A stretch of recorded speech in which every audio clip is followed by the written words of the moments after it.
Seoul woke up differently that morning. The air felt slower, the city quieter. As if the wind itself was pausing to listen. On every television screen. On every digital billboard. One image repeated endlessly, Gong Yoo and Soo Jung. Side by side, their faces calm. Their hands folded. Their smiles gentle but trembling slightly. The nation held its breath. For over a decade. They had been the symbols of longing and mystery. The on-screen pair that defined a generation's idea of love. Now, sitting together again after years of silence. They whispered words no one expected to hear. We have someone new in our lives, our child. For a moment, time fractured. Social media exploded. Hashtags flooded, Gong Yoo, Soo Jung. Coffee Prince reunion, first child. Who once watched their story unfold in the timeless drama A Coffee Prince were suddenly thrown back to 2007, when the air smelled of summer rain and youth felt infinite. Is this real? One fan wrote. Or is this another scene they forgot to film 15 years ago? But it was real, painfully, beautifully real. Two souls who had been strangers in public but companions in secret were finally telling their truth. Long before this confession, their story had been written in whispers. On the set of A Coffee Prince, there was something unscripted between them, a silence that lingered even after the director yelled cut.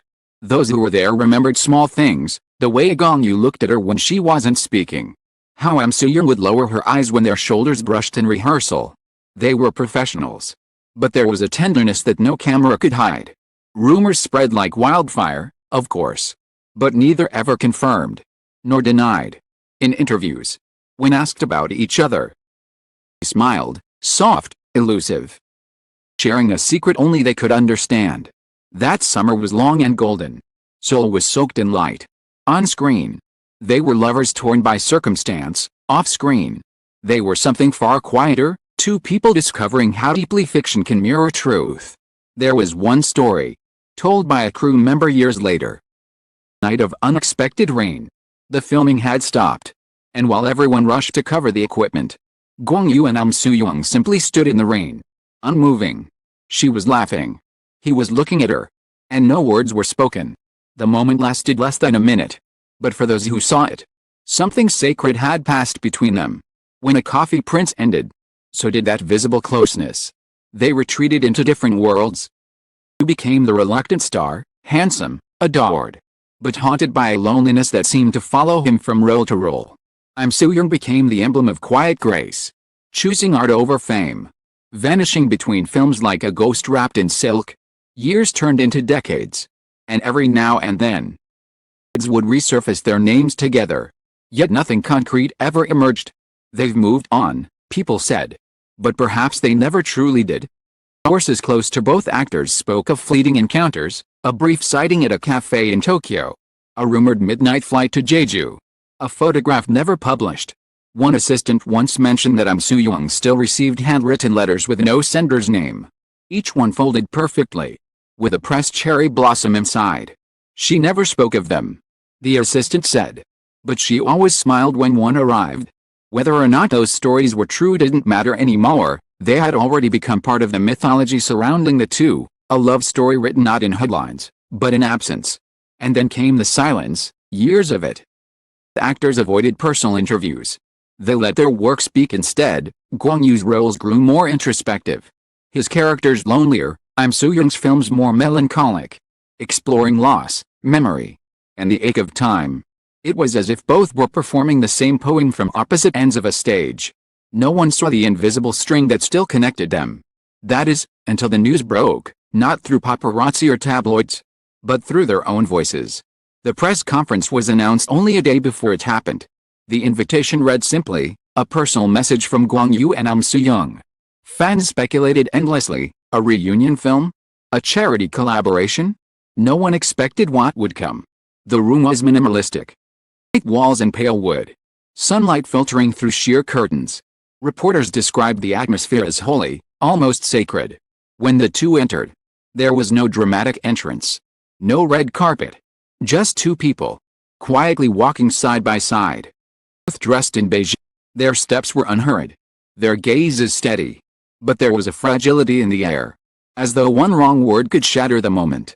The interview began softly. They spoke of art, of time, of how their paths had crossed and diverged. It was Gong Yoo who first mentioned the word family. "We both have changed," he said, voice low. "But some parts of the heart don't age." He looked at Soo Jung, and she nodded. Eyes bright but calm. Then came the moment that froze the room. "We have someone we both love deeply," she said.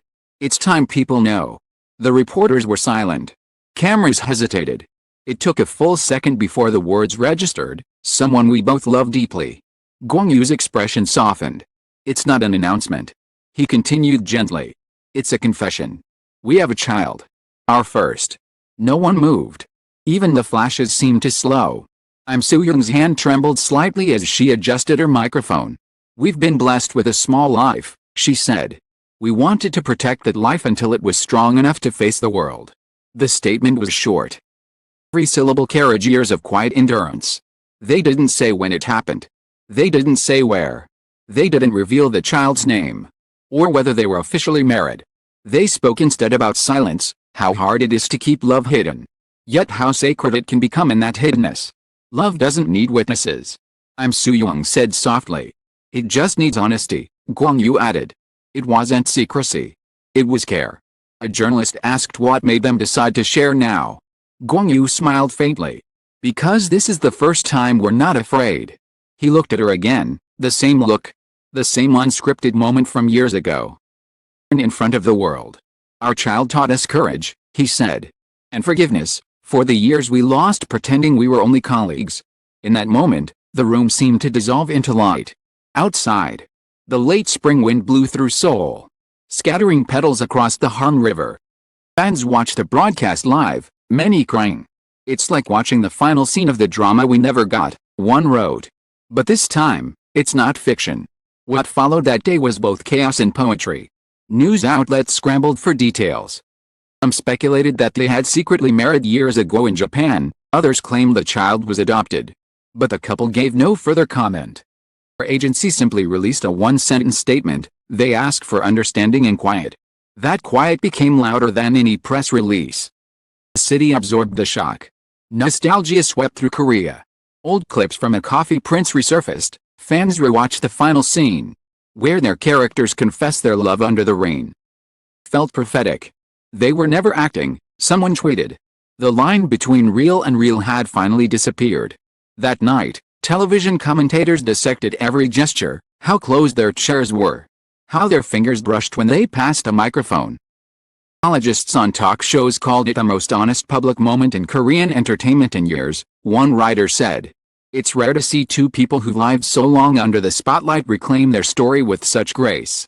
Somewhere in that same city, in an apartment overlooking the river, Gong Yoo and Soo Jung might have been sitting quietly, drinking tea. The noise of the world far away. Maybe their child was asleep in another room, unaware of the storm outside, dreaming of oceans and cherry blossoms. Maybe, for the first time in years, they felt light. The next morning, an old behind-the-scenes photo from 2007 resurfaced online, Gong Yoo and Soo Jung laughing between takes, holding cups of coffee, eyes locked in that familiar warmth. Someone captioned it, "They've been keeping this secret since this smile." The post was shared 1 million times in less than a day. Days that followed, the couple disappeared again. No appearances, no interviews, no statements. Just silence, the same silence that had once protected them. But now it wasn't the silence of hiding. It's the silence of peace. Fans began calling them the silent lovers. It felt fitting. Their love had survived time, distance, and fame, only to emerge quietly, like spring after a long winter.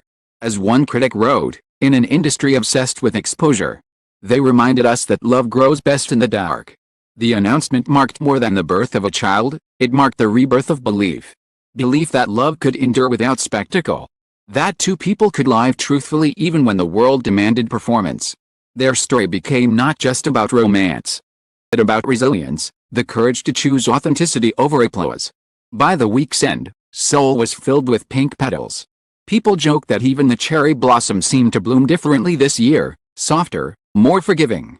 In cafes, on buses, strangers spoke of the couple as if recalling an old folktale, two stars that vanished from the sky, only to return hands in hand, carrying new light. And perhaps that's what it was, not a scandal, Not a shock, but the gentle unmasking of a love that had always been there, quietly waiting to be seen. Stories, after all, are not meant to be shouted. They are meant to be whispered, just loud enough for the heart to hear. The city had barely recovered from the revelation when a softer kind of silence followed. After their confession, Yoo and Soo Jung vanished from the public eye again, but this time, the silence didn't feel like secrecy. Like serenity, as though they had finally stepped into a world where they could breathe without watching themselves. Days turned into weeks. And though the entertainment industry buzzed with endless theories, the couple's absence became its own kind of poetry. Or between the breaking news and the fading frenzy, the story stopped being about surprise. It became about love, raw, unadorned, and human. No one knew exactly where they were, until a photographer from Jeju sent a blurry picture to a magazine. The photo wasn't scandalous, no disguises, no bodyguards, no flashing lights. Just Gong Yoo, Soo Jung, and a small child standing at the edge of the sea. The tide brushed their feet. The wind tangled their hair. The picture was taken from far away. And yet it felt intimate, like intruding on a prayer. The world looked at it and went quiet again. Jeju, the couple was said to have rented a small house by the cliffs. Neighbors saw them buying vegetables from local markets, walking barefoot in the morning mist. They looked like any other family, one woman said. Except when you saw them smile at each other, then you remembered who they were. There was no luxury. Entourage. Just 3 lives. Learning how to live slowly. It was there, friends later confirmed, that they had held their small ceremony years ago, a quiet exchange of vows by the sea, under a gray sky and the sound of waves breaking like applause. Guests, no camera, only 2 rings and a whispered promise. Gong Yoo had said, let's not make noise about it. Let's let the ocean remember for us. Soo Jung, who had always been known for her poetic calm, told a close friend once, people think happiness is loud. But for us, it was the first time the world went quiet. That quietness carried into their life as parents. They never spoke about the child's age. Writers hinted that it had been several years, the secret kept with almost divine discipline. They didn't even tell close colleagues. The rector said they wanted the child to have a beginning unmarked by fame. At home, they shared the most ordinary routines. Gong Yoo cooked breakfast, simple rice porridge, miso soup, and soft tofu. Soo Jung painted on the veranda while their child built towers from seashells. There were no nannies, no chefs. Glamour, just sunlight, laughter, the unhurried rhythm of normalcy. In one of her rare letters to a friend, Soo Jung described a morning when her child asked, "Why does Appa make coffee every day?" She replied, smiling, "Because that's how he says he loves us, in quiet ways." It was said that Gong Yoo framed that line and hung it by the kitchen window. Their child, though never shown to the world, became the center of their rebirth. The media began calling them the invisible family, term that somehow carried warmth instead of mystery. Close to them said the child was bright, curious, and often drew pictures of 2 suns, one large, one small, shining over the sea. "It's us," the child once explained. Zuma says Appa gives light, but she keeps it soft. It was a detail that melted even the most cynical hearts. Fans began sending letters not of curiosity, but of gratitude, thanking the couple for reminding them that love can be both famous and invisible. Still, fame has its gravity. Offers poured in, for exclusive photoshoots, documentaries, even a family reality show. Refused them all. "We've lived enough in the eyes of others," Gong Yoo told one close producer. "Now we just want to live in our own." They finally reappeared months later. It wasn't on a talk show or a film premiere, but at an environmental campaign in Busan. They stood together, planting a tree. No questions were allowed. No statements given. But as photographers captured the moment, they noticed something. Gong Yoo wore a bracelet made of tiny wooden beads. And on one bead was a single engraved word, harbor. Later, fans learned that it was the name of their child. Symbolism was perfect. A harbor is where journeys begin and end. A place of rest after storms. In the wake of their revelation, people began re-examining their old works, finding echoes of their real story hidden between roles. And trained to Busan, Gong Yoo's quiet grief suddenly felt autobiographical. Soo Jung's film Finding Me, her tears in the final scene were no longer just acting. It's like we've been watching them tell their truth all along, one critic said. While the world reinterpreted their art, built their own world away from the noise. Friends who visited described a home filled with music and light. Gong Yoo spent mornings teaching their child how to ride a bike, falling over on purpose to make them laugh. Soo Jung spent evenings reading fairy tales aloud, not the Western kind, but old Korean folk tales about fox spirits and forgotten gods. Because, she once said, stories should belong to our sky. When asked if they missed the spotlight, she answered simply, no. The light we have now is enough. And yet, love, even the quiet kind, ripples outward. Their story began to touch others in ways neither expected. Online, people began sharing messages about slow love, healing love, patient love. Couples separated by time found hope in their reunion. Parents said they felt seen. It's more than gossip now. One columnist wrote, it's become a philosophy, love that chooses privacy. It doesn't perform. Gong Yoo once said in a rare interview, we used to think love had to be proven. But now, it's about presence, being there when no one's watching. His words resonated deeply in a culture often obsessed with perfection.